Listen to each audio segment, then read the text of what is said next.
Have you ever noticed? The more you chase someone, the more they seem to pull away. Think about your own life for a second. There was probably a time when you really liked someone. You gave attention, effort, maybe even your peace of mind, and yet something still felt off, like you were the one doing all the running. Now here's the real question. What if the problem was never that you weren't good enough, but that you were chasing in the first place? Before we go deeper, make sure you subscribe to the channel and like this video, because what you're about to hear isn't just theory. It's something that can completely shift your love life. And trust me, you'll want to watch this till the end, because one of these ideas might be exactly what you've been missing.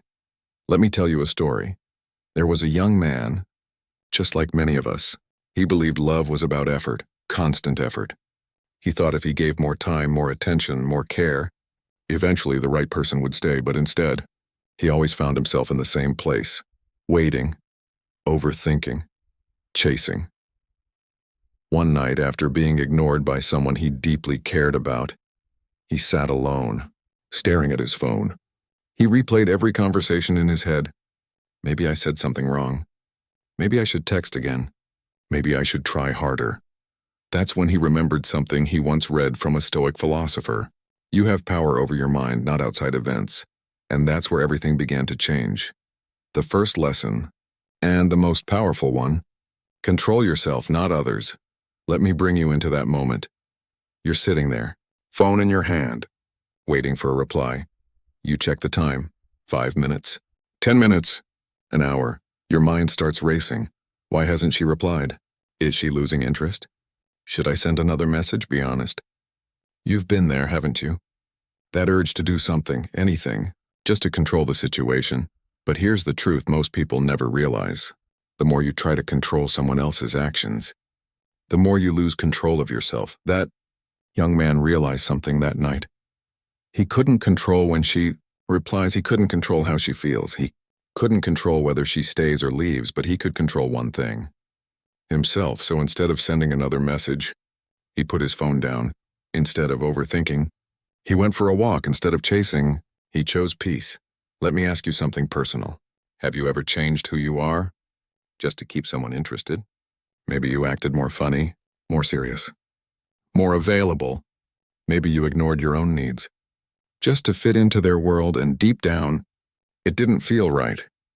That's because the moment you try to control how someone sees you, you stop being yourself, and when you stop being yourself, you lose the very thing that makes you attractive.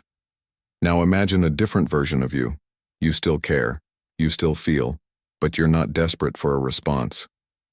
If she replies, great. If she doesn't, you're still okay. There's no panic, no anxiety, no need to chase, just calm, grounded confidence. That energy is rare, and that's exactly why it's attractive. Now let's move to the second lesson. Stop seeking validation. The young man realized something else every time he waited for her reply. He wasn't just waiting for a message, he was waiting for validation, a sign that he mattered, a sign that he was enough. But here's the problem.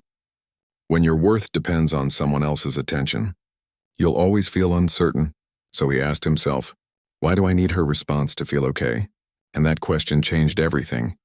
Because the moment you stop needing validation is the moment people start valuing you more. Confidence isn't loud, it's quiet. It's the ability to sit alone without feeling empty. It's knowing your worth without needing someone else to confirm it. Now think about your past. Was there someone you kept trying to impress? Someone whose approval meant everything? And now ask yourself, did that make you more attractive or less? The third lesson, be emotionally disciplined. Most people react instantly. She replies late. They panic. She cancels plans. They overthink. She acts distant. They chase harder. But emotional discipline means something different. It means feeling everything, but not being controlled by it.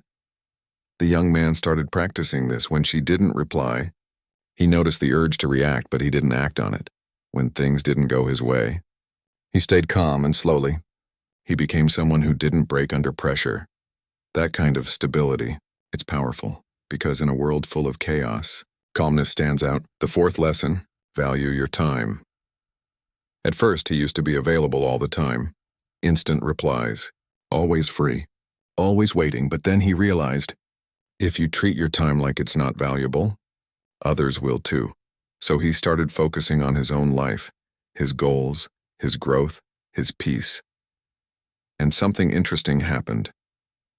People started noticing because now he wasn't always available, not because he was playing games, but because he had a life, and that made him more interesting. The fifth lesson: say less, mean more. He used to over-explain everything, trying to be understood, trying to be liked, but then he learned, not everything needs to be said. Sometimes silence speaks louder when you speak less. Your words carry weight when you don't reveal everything. People stay curious, and curiosity, it creates attraction. The sixth lesson: detach from outcomes. This is where most people struggle. You go into a conversation hoping for something: attention, love, connection. But when you're attached to an outcome, you become tense, you start forcing things, but when you let go, you become free. The young man stopped expecting, he just experienced, and ironically, that's when things started coming to him naturally. The seventh lesson: build yourself, not just your image. He realized attraction isn't about looking perfect. It's about becoming someone you respect. So he worked on himself, his mindset, his discipline, his purpose. And slowly, he became someone people admired, not because he tried to impress, but because he was real. The eighth lesson: be okay with losing people. This was the hardest one because he feared being alone. But then he understood. If you're afraid to lose someone, you'll always act from fear.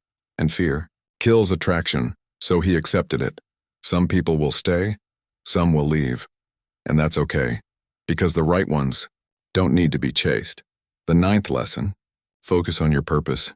He stopped making his life about chasing people. Instead, he built something meaningful, and that gave him direction, energy, confidence, because when you have purpose, you don't chase attention, you attract it. And finally, the 10th lesson: be kind but not weak. He didn't become cold, he didn't stop caring, but he stopped tolerating disrespect. He stayed kind, but he stood firm, and that balance, it earned respect. Now let me ask you one last question. What if the reason things haven't been working for you isn't because you need to try harder, but because you need to let go? Let go of control, let go of validation, let go of chasing. Because the moment you start mastering yourself is the moment everything begins to change. You stop running after people, and people start coming to you. You stop feeling anxious and start feeling at peace. You stop losing yourself and start becoming who you were meant to be, and maybe, just maybe, that's when your real love story begins. With that said, thanks for watching, and until next time.